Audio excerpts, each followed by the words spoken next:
തലശ്ശേരിയിൽ നമ്പർ വെട്ടിയൊട്ടിച്ച വ്യാജ lottery ticket നൽകി ലോട്ടറി വിൽപ്പനക്കാരനായ വയോധികനെ കബളിപ്പിച്ച് പണം തട്ടിയെടുത്തു. 30 വർഷമായ തലശ്ശേരി പഴയ ബസ് സ്റ്റാൻഡ് പരിസരത്ത് ലോട്ടറി വിൽക്കുന്ന എരഞ്ഞോളി ചുങ്കം സ്വദേശി ഈ ഹരീഷിനാണ് തട്ടിപ്പിരയായത്.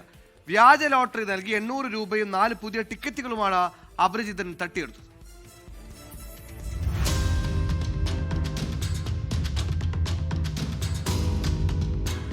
കഴിഞ്ഞ ബുധനാഴ്ച നറുക്കെടുത്ത ധനലക്ഷ്മി ലോട്ടറിയുടെ വ്യാജ നമ്പറുമായാണ് തട്ടിപ്പുകാരനെത്തിയത്. DU 727597 എന്ന നമ്പറിന് 1000 രൂപ സമ്മാനമുണ്ടെന്ന് വിശ്വസിപ്പിച്ച് ഹരീഷിനെ സമീപിക്കുകയായിരുന്നു. മെലിഞ്ഞു വെളുത്തു പ്രായമായ ഒരാളാണ് തട്ടിപ്പിനു പിന്നിൽ. 1000 രൂപയുടെ സമ്മാനത്തുകയിൽ നിന്നും പകരം 4 പുതിയ ടിക്കറ്റുകൾ എടുത്ത ശേഷം ബാക്കി 800 രൂപ നൽകണമെന്നായിരുന്നു ആവശ്യം. തന്റെ കൈവശം പണമില്ലാത്തതിനാൽ സമീപത്തെ മത്സ്യക്കച്ചവടക്കാരിൽ നിന്നും 800 രൂപ കടം വാങ്ങിയാണ് ഹരീഷൻ ഇയാൾക്ക് നൽകിയത്.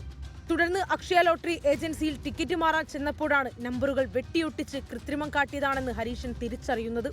ഞാൻ അതുകൊണ്ട് ലോട്ടറി പോയി മാറാൻ പോയപ്പോഴാണ് നമ്പർ തിരിച്ചതാണെന്ന് പറഞ്ഞത്. ഇരുകാലുകൾക്കും അസുഖമുള്ള ഹരീഷൻ കഴിഞ്ഞ 3 പതിറ്റാണ്ടായി പഴയ ബസ് സ്റ്റാൻഡ് പരിസരത്താണ് ലോട്ടറി കച്ചവടം നടത്തുന്നത്. സംഭവത്തിൽ പോലീസിൽ പരാതി നൽകിയിട്ടുണ്ട്. 24 കണ്ണൂർ. ലോകത്തെവിടെയായാലും ഏത് സമയത്തും 24 വാർത്തകളും ഓഗ്മെന്റഡ് റിയാലിറ്റി പാക്കേജുകളും എക്സ്പ്ലെയിനറുകളും വിശദമായി കാണാൻ ഞങ്ങളുടെ യൂട്യൂബ് ചാനൽ നിങ്ങൾക്ക് സബ്സ്ക്രൈബ് ചെയ്യാം.